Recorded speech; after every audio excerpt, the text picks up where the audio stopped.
Today in studio, we're spending the hour learning about how to perfect your marketing and media strategies with expert Susan Sommers, along with finding out about a new jewelry startup called Name with its founder, Louise Henry.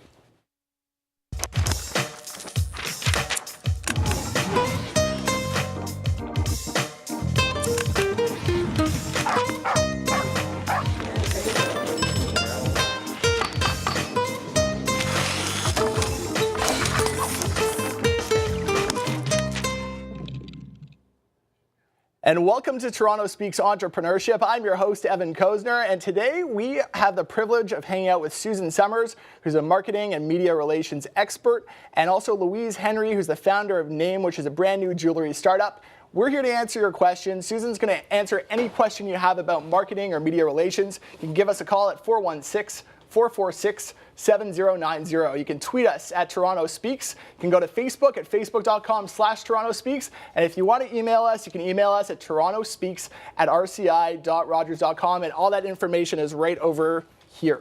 So today, welcome to the show, and thank you so much for coming on. And so Susan, you're a marketing and media relations expert. What does that mean exactly? That means I specialize in marketing strategies, and it can be for nonprofits, for small businesses, corporations. So I help them to create a one-year strategy and then to execute it. And there's lots more that we're going to hear about. Get into being a media and marketing relations expert. Well, just tell us your story. What do people need to know? I started out as a freelance writer in the late 70s, and then I wrote for the Star and the Globe.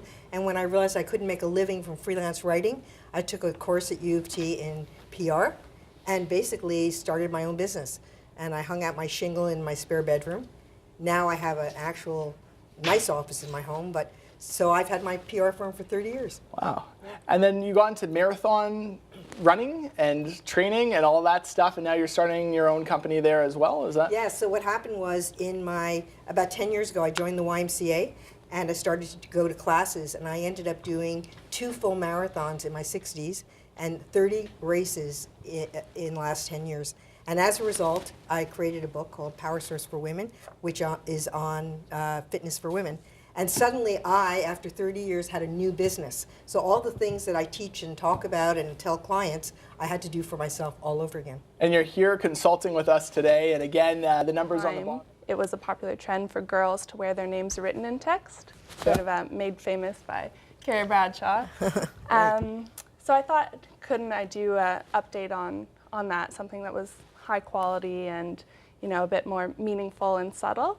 And so then once I told my family, they're like, okay, you should do that. And then starting August, I started working on it. And Susan, you're going to help out with some media and marketing advice for Louise in a bit as well. I've been to her website. You've been to her website. It's a great website, isn't it? Yes, it's a great website. And so I guess the first thing I want to ask you was, what do entrepreneurs often mess up when it comes to their initial media and marketing strategies? Well, I think what happens is they don't define their markets clearly enough. Like they try to go after too many markets, and so they're all over the place in terms of where they're spending their money and their time. So it's really important to say, okay, what really makes you different? What's a need out there that you're going to fill? And then to create a marketing plan that addresses that market and to stick to it. That's why I say a one-year strategy. You have to stick to it because it's easy to get diverted and go off on tangents. So I think that's the biggest problem. Not enough market research. Mm-hmm. Yeah. And then how do you determine what your target market is? What's the right target market? I know that there isn't officially a right one, but that's everyone's key question when you're first starting your company. What's my target demographic, and how do you figure that one out? Well, I think you look at what else is out there, and then what people say is you look for the problems and needs out there. Like what is the market that's not being filled the most, and where are your skills and expertise?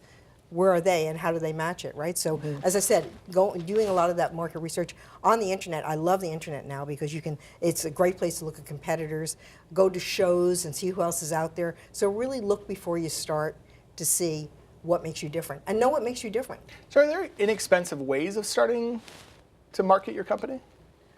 Yeah, I think, well, some of the tools that I think, the 2 best that I think, are speaking and writing. Yes. Yeah, so I mean, coming on shows like this, exactly. And being able to speak at different functions and things like that. What they say is 90% of the people are more afraid of speaking than dying, and that's probably true. But you know what? It's a fantastic tool because it gives you a reason to contact groups. It puts you in front of your target markets. It raises your credibility. It enables you to get media coverage. Yep. And the same with writing. If you're writing articles, then you basically can be out there and people will read what you're writing. And blogs, guest blogs are great things. So I guess I look for the things that are really cost effective. Not spending a lot of money on advertising, but finding things that will reach your market effectively and inexpensively. Okay, and Louise, what's the one thing that's really been difficult starting up your company? Well, I think for most small businesses, and definitely for Name, it comes down to exposure. So, you think that once you have this great product that it'll just sell right away, but the issue is marketing. So it always comes down to marketing and reaching your target customer. Yeah. So definitely I have some questions for Susan. And with defining the target market, I mean, that's something that we've kind of struggled with because we feel as though, okay, so the problem we're satisfying is that we have a gift, a meaningful gift. People always struggle to find a perfect gift, Right, any of the main occasions, Mother's Yeah. Day, Christmas, etc. So I feel like that's, the solution we're providing. But I feel like we have different groups. So we've recently been marketing it as a bridesmaid's gift. And so doing the bridal shows and getting out, and that's been great for us. But then it's also a great gift for men to give to their wives. But then we also have the daughters to their moms. Like, And how do you, focus your efforts? I would say you wouldn't pick more than 2 or 3 markets for the first year, period, right? And that's what you do. You focus on those markets and do everything that's related to them, including, for example, the shows, the magazines, et cetera. Yeah. And then evaluate it. So you do the research, you find the market, you do the marketing plan, then you evaluate it. And then either you go back to that market the next year or you open up new ones, right? But that's exactly what I was talking about, where everybody's a market for you, right? Yeah. But Well, and you know what? We got to stop there. You can't give it all away before our first break. So call us now. We're about to take a quick break, but we'll be answering your questions when we get back. So you can reach us at 416-446-7090, and I'll see you in 2 minutes.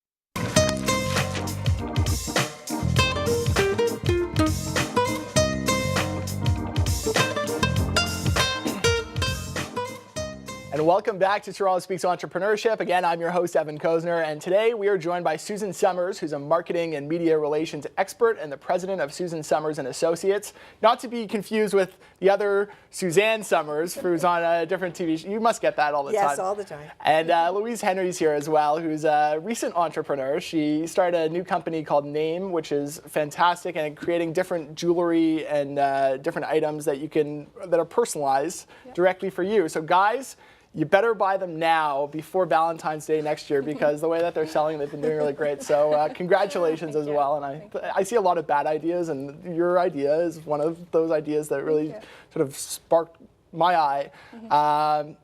There's randomly different ideas that kind of come up, but there are lots of horrible ideas, and the question then becomes, how do you market bad ideas? So what would you say if you have a fairly generic idea, Susan? Where would you go with that? How do you find that thing that differentiates you? Well, you take that idea and try to find what the need was, like what will make it different, and who are the people out there who might be interested in it. Do a focus group. Yes. Get a group of people together. I mean, I think people think of focus groups as corporate, but anybody can organize a group of people and sit them down and say, okay, here's the idea.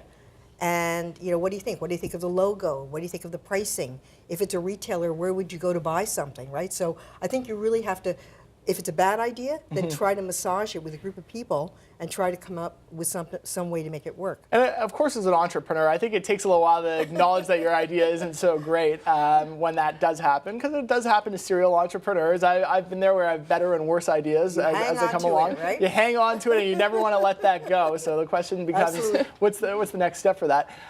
So before the commercial break, you were giving some advice. Do you want to continue where you were at?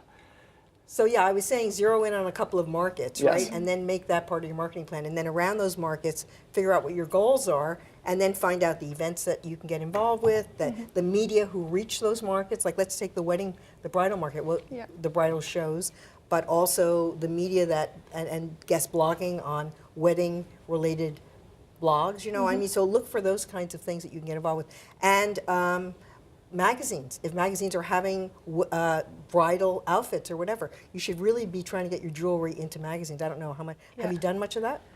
Not much yet in terms of magazines. We started out with the blogs because that was kind of, it's easier to get to the blogs first. So, but that was really great. We've been featured on some, amazing local blogs and everything who did, full articles as well as contests, so that really got people engaged on social media. Because PR is a lot cheaper than actually having to go out and spend the dollars on traditional advertising. Absolutely, absolutely. And we call, for example, media relations third-party endorsement. In other words, when someone's writing an article about you, it's the fact that you haven't paid and that they're endorsing you. So that's why it's so much stronger in certain ways in advertising. And Susan, you were telling me earlier about having a media room on your website. Right. And you were, tell us a bit more about that, because there aren't that many entrepreneurs who are first starting off having that media area of their site. Well, I think the best way to find out about it is go online and look, and you'll see, put in press room, online media room. And what's happened probably the last 5 or 10 years is that companies have started to put a dedicated place on their website for media with an icon on the homepage that says media room. So it's not just throwing your media releases into a certain section of your website, but basically 10 o'clock at night, I'm looking for a story idea. Surfing the internet, or somebody told me about your company. I go there, I find that icon, media room, and I go in there and it says welcome.